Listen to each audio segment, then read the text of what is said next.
So, I think it's time we wrap up.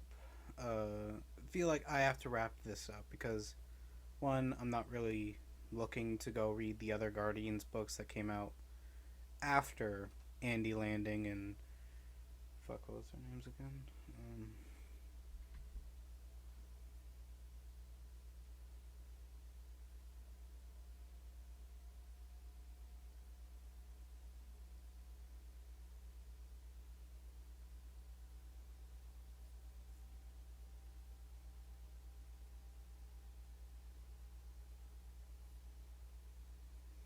Dan Abernett and Andy Landing. I might as well like just finish it up by explaining my interpretation of how James Gunn changed them into the characters we love today. So, might as well just start right now. The one, so in terms of actually being more comic accurate, the movies aren't really that. Like, sure, they get the basic concept down. They don't shy away from how dumb a couple of the characters look, like Rocket and Groot. But besides that, pretty much everything about that is. But, like, my main thesis is that each of the characters goes through an arc that makes them become more similar to their comic book counterpart, especially Rocket. Because in the comics, Rocket was a space ranger. Like, he was like the good guy. He would always be the first one to help out anyone. He was the one that was going all for the team and all that. But in the movies, he was changed to a abrupt asshole who at first hated the world, then he found the family, and then he just kind of turned into a giant jackass until he realized, oh wait, these guys love me even though I'm an asshole.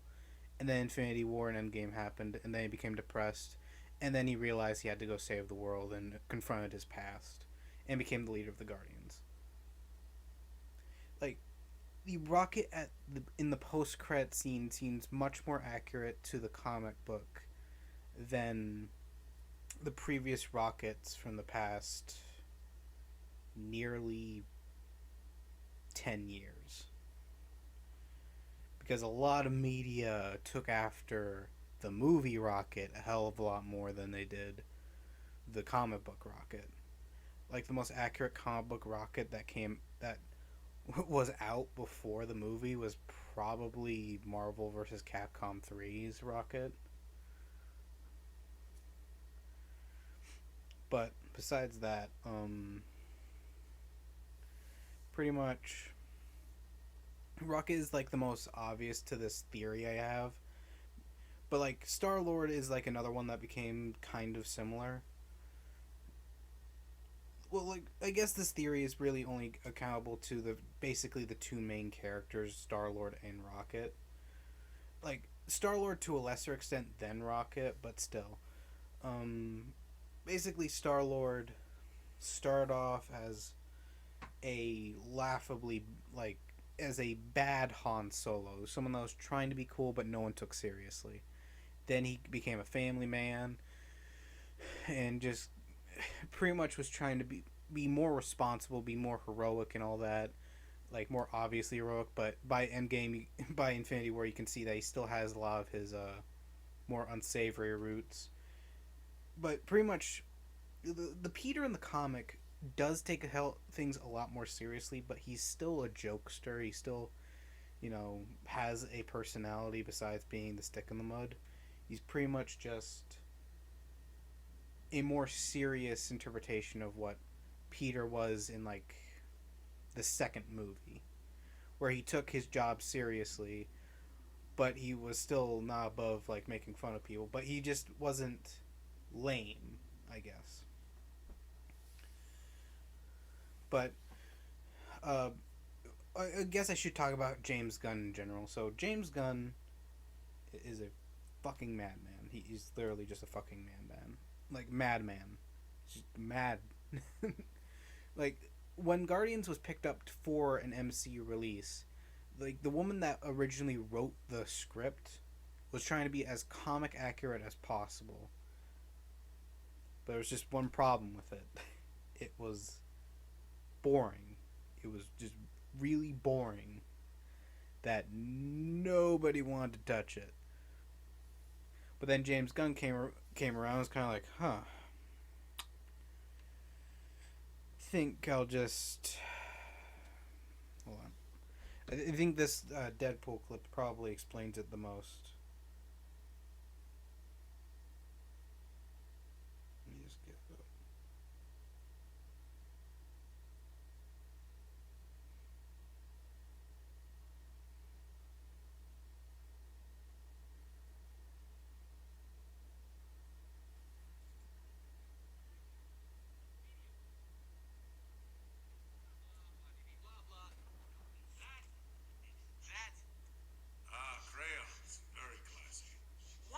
Trying to kill what's his face? Who cares? I'm making art here. Behold! Not sure the player understands our thinking. Hey, player, just go with it. We're about to change your fucking life. Bring the noise!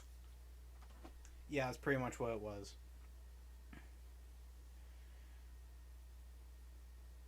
But yeah, that was pretty much what James Gunn did to the script, to the point where I'm pretty sure she was kind of like, it's basically nothing like the script I made.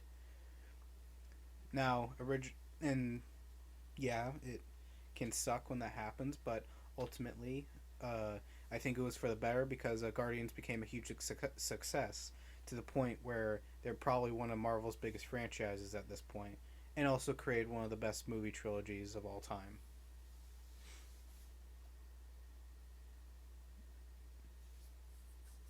Yeah. But let's talk about what he changed about the other characters, because they're pretty much nothing like the comic version. So Gamora is probably the most obvious. She actually became a lot less sexualized.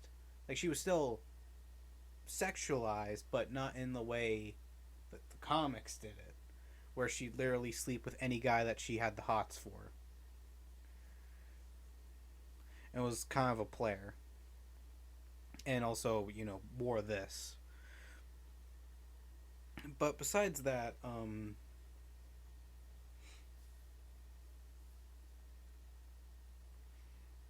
like, her personality was also changed a bit too, because she was a lot more playful. Like, sure, she was still kind of a, like, bitch to pretty much everyone that she met, but she was a lot more playful with everyone if you knew her well. Like, she'd like smile a whole lot during battle. Like, she was brutal, hot, all that jazz. But the biggest thing that was added to that was the relationship with Peter, because, and I know people that played the game think, oh, they're gonna get together in like the sequel or something that will probably never come out. But I'm just gonna warn you right now: Star Lord in the comics is not the son of Ego, the Living Planet, nor is he in Gamora in a relationship in the comics at all. She slept with Iron Man even before even considering him. So yeah. But besides that, that's pretty much the major changes that Gamora went through in the comic. But besides that, another thing Gamora went through was, well, I guess I'll come back to that later. So Drax is more similar to his Infinity War comic, Infinity Watch comic days, where he was basically the dumb Hulk type. Except for one thing. This is a pretty big change.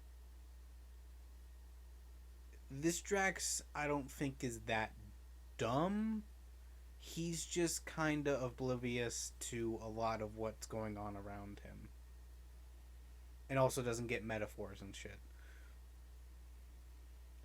Like, he can clearly understand languages and all that. He's clearly a great combatant.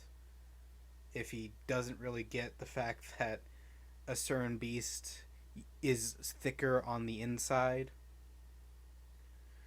Like, he's just a blunt guy, which I think people mistook for being stupid, along with his general childishness around things in general. But besides that, he's genuinely not too dumb, but he's also not stupid. I mean, he's also dumb, but it's kind of confusing. Or maybe I'm thinking of the game Drax. But besides that, Mantis went from a more like, well, I guess she also gets into that whole being more like her comic book self by the end. Like, she's like in this comic book run, because there's many runs. I'm specifically talking about the run that made Guardians big enough to Marvel to consider making movies about them. Like, she was a lot more self-assured, like self-motivated, and also just cared a bunch about her friends. And that was pretty much her in Volume 3, Mantis. Except she was a lot more playful and was obviously having way too much fun with her best friend Drax. And Groot is probably nothing like this version of Groot from the comics, where this Groot started off as a friendly old ancient giant that died, that became a baby, that became like an asshole-ish baby, and then grew up into being an absolute Chad, who is pretty much trusted with a lot with Peter and Rocket.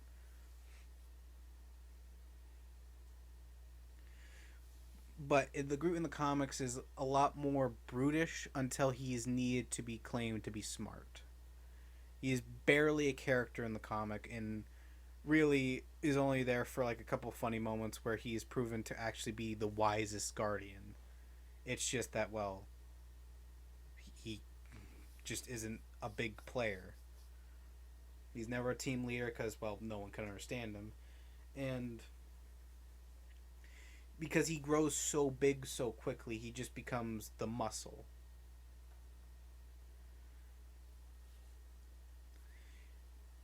Pretty much.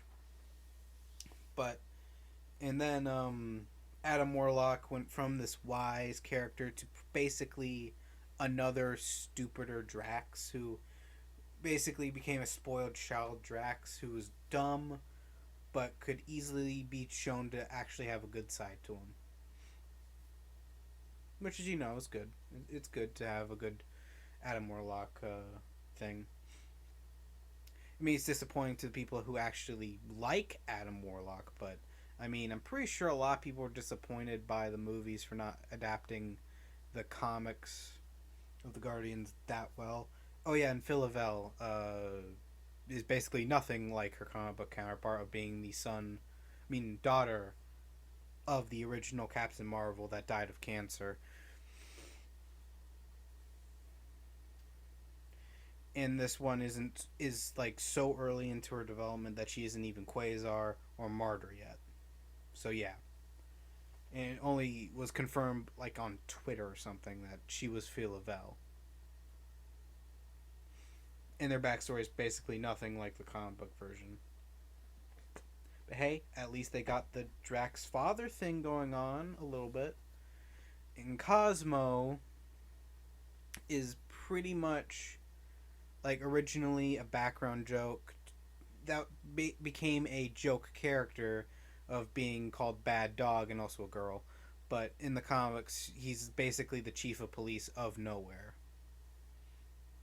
And in the movies, Nowhere is like just a space station randomly spread around the galaxy, but in the comics, it's literally on the edge of the galaxy.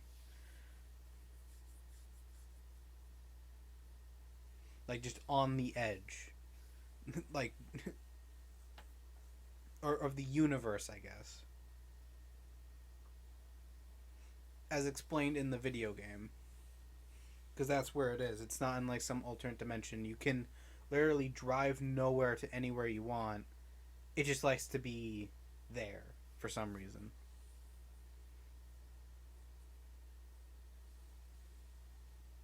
And no, I'm not comparing the plots to see what's the difference in the plot, because basically none of the Guardians movies really even adapted any of the comic book storylines. I guess besides Infinity War, but that wasn't really a good adaptation of Infinity Gauntlet, because that's what it really was adapting. It wasn't adapting the actual Infinity War for something like that. But anyway, so pretty much main thing that was changed to fit the theming that James was going for the movies was found family. Now, you might be thinking, well, yeah, Guardians are always the found family, but no, they weren't. They were the team. They were the basically, probably what Marvel editors considered them was basically cosmic Avengers. That's who they considered it to be. I mean, the writers of Andy and whoever the other one was, they didn't want it to be called that, but then pretty much every other thing since then was just trying to copy what the movie did, with middling success if any of the reception of the previous ones that I've heard goes by. But pretty much, yeah.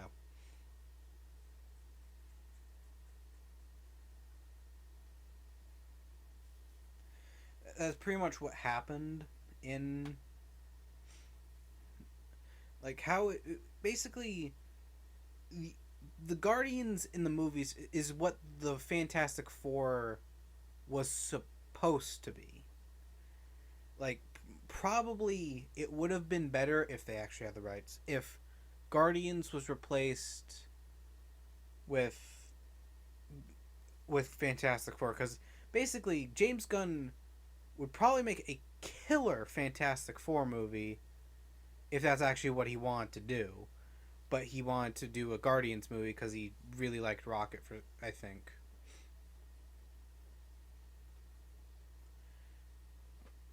And he also, I guess, just likes space.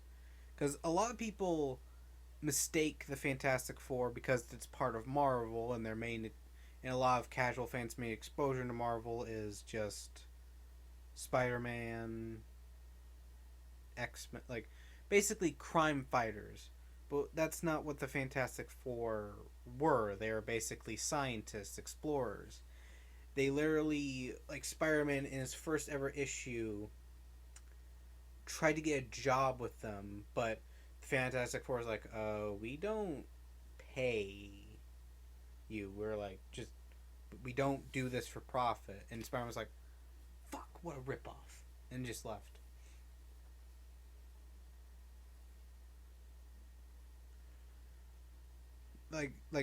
But pretty much, like, the reason why the Fantastic Four is called Marvel's First Family is because that's what it is.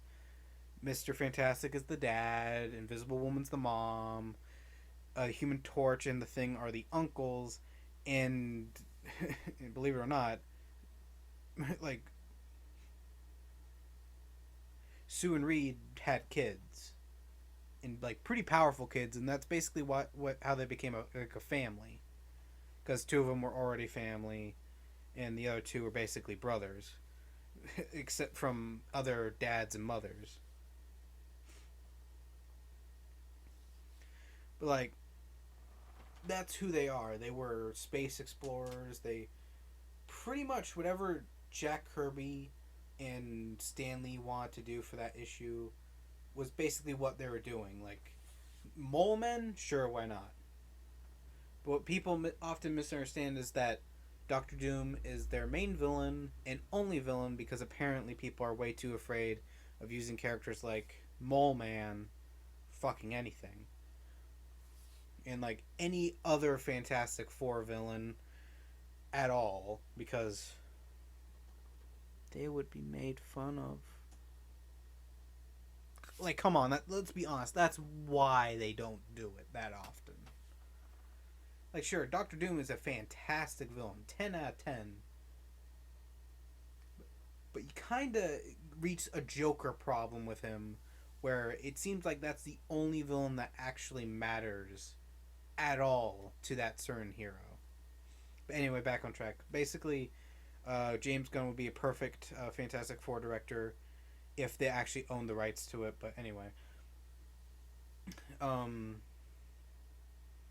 yeah, pretty much, Fantastic Four was originally the Marvel family unit that was found and all that crap, but Guardians basically uprooted that because, like, in the second movie, like in the first movie they became a team and friends, but in the second movie they basically became a family. Like, especially for Baby Groot, where like Drax is like the older or uncle, Gamora is the mom, and Peter and Rocket are basically his dads. And I guess Mantis became his older sister.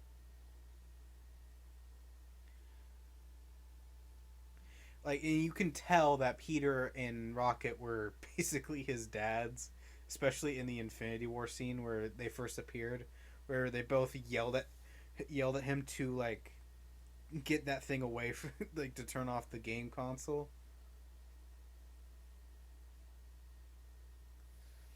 That was basically them acting like fathers figures to him.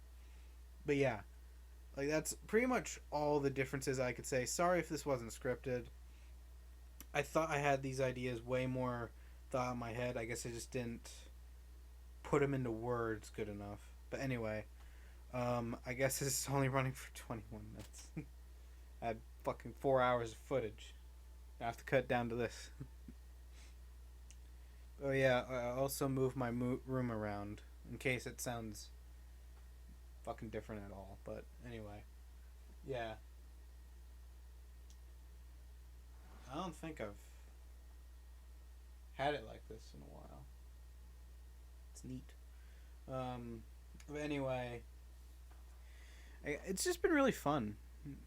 I've learned a whole hell of a lot more about certain characters than I thought, and I think I actually am beginning to become more interested in the cosmic side of Marvel than I already was.